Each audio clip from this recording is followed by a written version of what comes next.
राज्यातील 5व्या टप्प्यातील मतदानाचे प्रचाराची सांगता ही उद्या जरी होत असली तरी मात्र महाविकास आघाडी आणि महायुतीच्या सांगता सभा आहेत त्या आज पार पडत आहेत।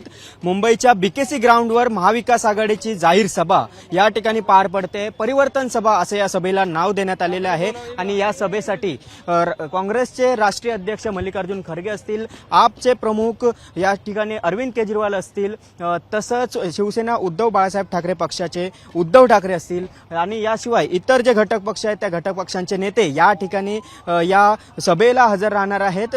एकंदरीत या ठिकाणी आज पाहिलं तर सांगता सभेचं मुंबईत मोठ्या प्रमाणात वातावरण ते राजकीय वातावरण तापलेलं आहे, कारण शिवाजी पार्क परिसरातील मैदानात या ठिकाणी महायुतीची जाहीर सभा होत आहे, तर दुसरीकडे आता ही बीकेसी मध्ये इंडिया आघाडीची सभा होत आहे।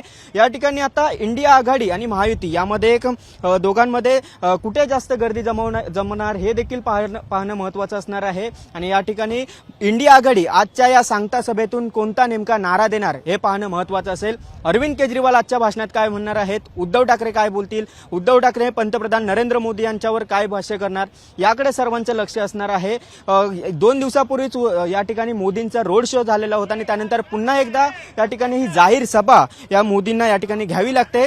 यात महत्त्वाचं आहे म्हणजे राज ठाकरे हे उद्धव या ठिकाणी पंतप्रधान नरेंद्र मोदी यांच्यासोबत जाहीर सभा मध्ये संबोधित करणार आहेत, त्यामुळे राज ठाकरे जेव्हा महायुतीत सामील झाले त्यामुळे आता उद्धव ठाकरे यांचे हे त्यांच्यावर जाहीररित्या या जाहीर सभेतून काही टीका करणार का, त्यांच्यावर काही भाष्य करणार का हे पाहणं महत्त्वाचं असणार आहे। त्यामुळे आजची भाषणं अत्यंत महत्त्वाची आहे, शेवटची सभा आहे, सांगता सभा आहे, त्यामुळे या सर्वच सभांना ही 6 जे मुंबईतील 6 मतदारसंघ आहेत त्या 6 मतदारसंघासाठी अत्यंत महत्त्वाची सभा असणार आहे। त्यामुळे याचा इम्पॅक्ट किती होतोय हे येणाऱ्या निवडणुकीतच समजेल। मात्र आजच्या या सभेत गर्दी किती होते, काय इंडिया आघाडी नारा देते, उद्धव ठाकरे नेमकं काय भाष्य करणार आहेत, अरविंद केजरीवाल काय बोलणार आहेत हे पाहणं महत्त्वाचं असणार आहे। व्हिडिओ जर्नलिस्ट अनुप कुलकर्णीसह गिरीश कांबळे, साम टीव्ही, मुंबई। देश विदेशातील प्रत्येक घडामोडींचे लाईव्ह अपडेट मिळवण्यासाठी आता साम टीव्हीच्या सर्व सोशल मीडिया प्लॅटफॉर्मला लाईक, फॉलो आणि सबस्क्राईब करा। तसंच सर्व नोटिफिकेशनसाठी बेल आयकॉन प्रेस करायला विसरू नका।